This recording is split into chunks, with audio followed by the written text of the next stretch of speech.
Halo bro, udah hampir setahun nih jajaran CPU Ryzen 8000G series dirilis. Dan ternyata sekarang harga makin terjangkau atau ada penurunan yang cukup signifikan. Salah satu CPU yang cukup banyak dilirik itu adalah AMD Ryzen 5 8600G. Nah, Mang Udok mau coba prosesor ini dalam kinerja gaming di judul yang cukup menuntut. Bisa nggak VGA internal bawaan CPU menghasilkan framerate yang layak? Penasaran? Pantengin terus video ini.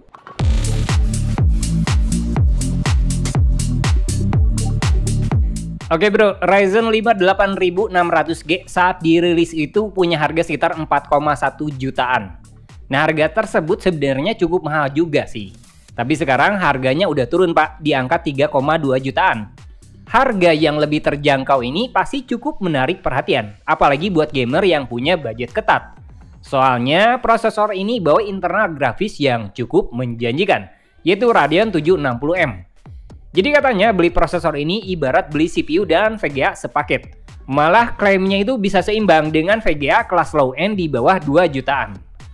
Nah kebetulan Mang Udok belum pernah nyoba CPU nih sejak dirilis. Padahal udah hampir setahun tuh. Makin penasaran juga dengan performanya, khususnya kinerja grafis Radeon 760M. Jadi mari kita tes kinerja grafis bawaan internal prosesor ini. Kebetulan ada beberapa game yang sangat menuntut kayak Cyberpunk 2077 atau Black Myth Wukong. Jadi buat mempersiapkan kinerja terbaik, Mang Udok pakai pilihan komponen pendukung yang pas. Di antaranya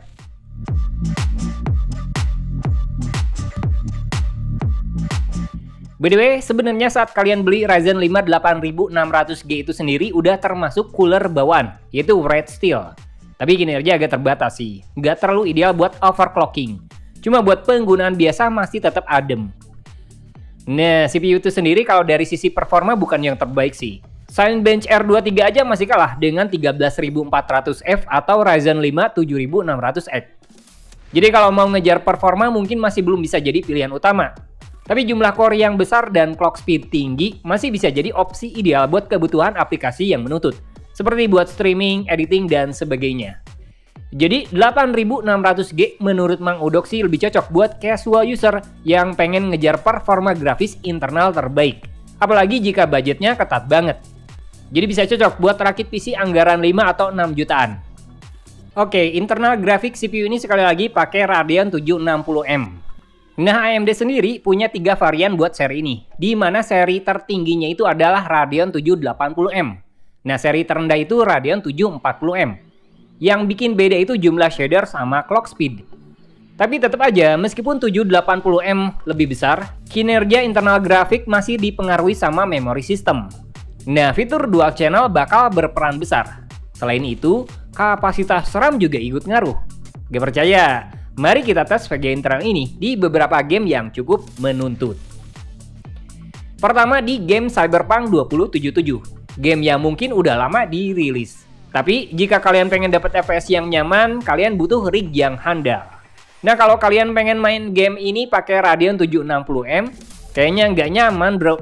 Setting low resolusi Full HD, framerate rata-rata cuma dapat 20 fps. Medium cuma sekitar 18. Jadi kalau pengen maksa, kalian bisa aktifin AMD FSR. Masih bisa kok pakai fitur ini. By the way, ternyata main game ini juga ngabisin RAM yang besar banget, nyampe 16 GB lebih. Jadi kemungkinan besar internal grafik pakai RAM system juga buat mengatasi kekurangan VRAM bawaan. Nah kalau di game Black Myth Wukong, setting medium masih nyaman ternyata, khususnya di resolusi Full HD. Tanpa fitur FSR, framerate udah dapat 34. Jadi potensi performa bisa lebih baik. Cuma sekali lagi, kalian butuh dual channel RAM dan kapasitas besar biar sistem masih aman. Soalnya game ini juga memakan RAM nyampe 16 GB lebih. Gara-gara VGA-nya minjem dulu buat VRAM.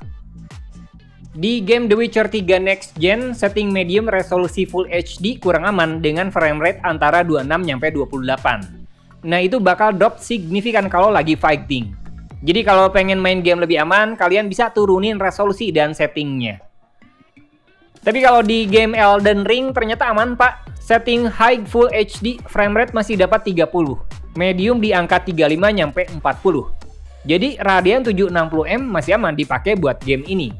Cuma sekali lagi, VGA bawaan pasti bakal ngabisin RAM system buat ambil VRAM ekstra. Nah, game Forza Horizon 5 malah jauh lebih nyaman. Setting medium Full HD, frame rate-nya itu udah dapat 53. Masih pede pastinya main game ini meskipun pakai VGA internal. Tapi RAM usage system itu bisa hampir 20 GB lebih. Wah, besar juga tuh VGA ngabisin RAM system. Kebayang kalau RAM masih pakai 16 GB. Pasti nggak dapat FPS segitu tuh. Terus di game Marvel Spider-Man Remaster, setting medium Full HD, frame rate rata-rata bisa nyampe 55. Nyaman dan aman banget, Pak. Meskipun game ini bakal ngabisin RAM nyampe 18 GB. Ya pastinya VGA ngambil RAM buat VRAM. Bener nggak? By the way, total dari 6 game yang cukup menuntut ini, konsumsi daya rata-rata VGA internal bawaan ini kisaran 70 wattan. Nah, kalau suhu enggak lebih dari 60 derajat Celcius. Jadi aman banget. Nah, overall sih Radeon 760M ini masih sanggup buat game dengan judul menuntut di resolusi Full HD. Meskipun settingnya itu harus low atau medium. Tapi catatan terpenting itu kalian butuh RAM dual channel, apalagi speed memorinya tinggi. Idealnya itu kecepatan 6000 MHz lah. Nah, satu lagi ternyata kalian butuh kapasitas besar juga. Idealnya itu 32 GB. Lebih besar, lebih baik. Nah, kalau 16 GB atau 8 GB kayaknya masih kurang tuh bro buat memenuhi kebutuhan VRAM internal VGA. Soalnya kan selain VGA minjem dulu RAM system, game juga butuh memori buat transfer data antara CPU dan storage.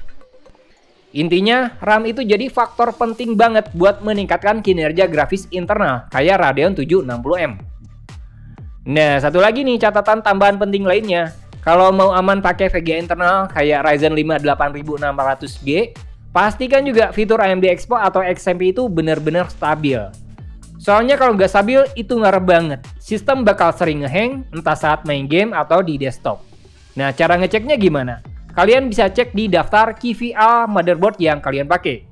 Biasanya kalau merek RAM yang udah masuk daftar KVL ada jaminan tentang stabilitas. Nah, gimana menurut kalian? Kalau menurut Mang Udo pribadi sih Ryzen 5 8600G masih oke banget. Khususnya dari performa grafis internal bawaan. Harga juga sekarang udah turun. Jadi kalau beli prosesor ini, kalian nggak perlu lagi beli VGA low end. Udah sepaket kok, makin hemat pastinya. Next, kalian bisa upgrade ke VGA yang lebih powerful kalau udah ada budgetnya. Nah, itu dia ulasan singkat Ryzen 5 8600G, khususnya dari sisi performa grafis internal. Gak semua diungkap, tapi semoga bermanfaat.